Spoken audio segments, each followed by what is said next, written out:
When expanding into new geographies or market, what are the key supply chain and logistic challenges that Walmart faces?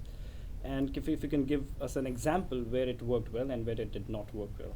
You've got to tailor the supply chain solution to the market conditions. We have people that have been very involved in the geography of the UK and then come over to the United States and don't realize, especially as you get into the western part of the United States, the openness of the environment and the distance that you have between distribution centers and stores. There's also labor components. When we first walked into China, we wanted to put in a lot of mechanization solutions that we use in the United States. The labor components in China didn't justify that level of mechanization, nor did they down in Mexico. It made more sense to put labor against the solution rather than put machines against the solution. Every market has its own unique characteristics. My question is about the work that Walmart did during Hurricane Katrina.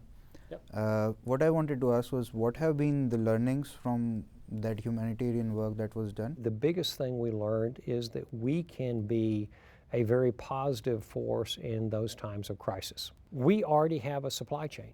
We already have a retail store. We already have distribution centers.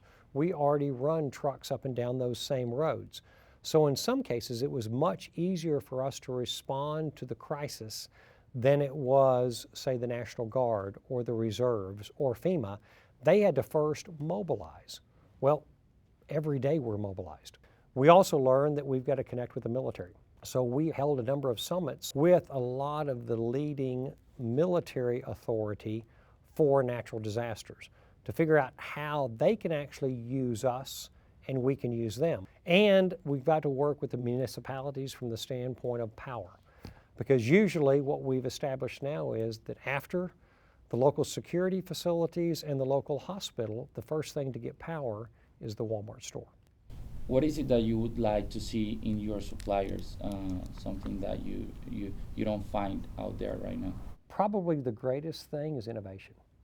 Okay, we are constantly looking for new products, new ideas, new solutions, new services that consumers want. To what extent is Walmart tracking the changing demographics of the customer base in the United States and shifting the design of the stores and the formats, particularly with age-friendly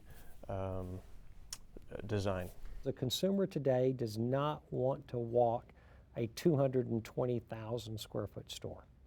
They want it smaller. It's also easier to get real estate in metropolitan markets with a smaller footprint. The aging demographic and the smaller family size lends itself to potentially smaller pack sizes. And so we've got to have a lot more variation in the different types of things. I was in a store the other day. This is probably overkill, but we had 46 different mustards. Just this huge offering now. And I think the internet has brought some of that on also, as more and more people get whatever they want or can request through the internet. Walmart has deployed plans to integrate even more vertically on the supply chain.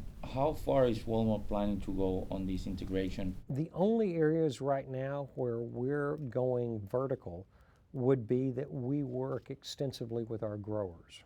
Things like produce, meat, seafood. When you work directly with them, you can control quality. When you work directly with them, you can also get a better cost situation. What we are doing is buying up whole fields. And that gives that grower that assurance that if they make that investment, then they're going to sell their entire crop at a set price. We have a large appetite with the size of the company. We need lots of product. So the U.S. consumer, in our case, they want grapes year-round. They don't want grapes just when they're being grown in the United States. They want strawberries as often as they can get them. They want blueberries as often. So a lot of that product becomes globally sourced to complement the growing seasons in South America, sourced into the United States. So we have to get closer and closer to the producer side. Thank you guys. Nice to meet you.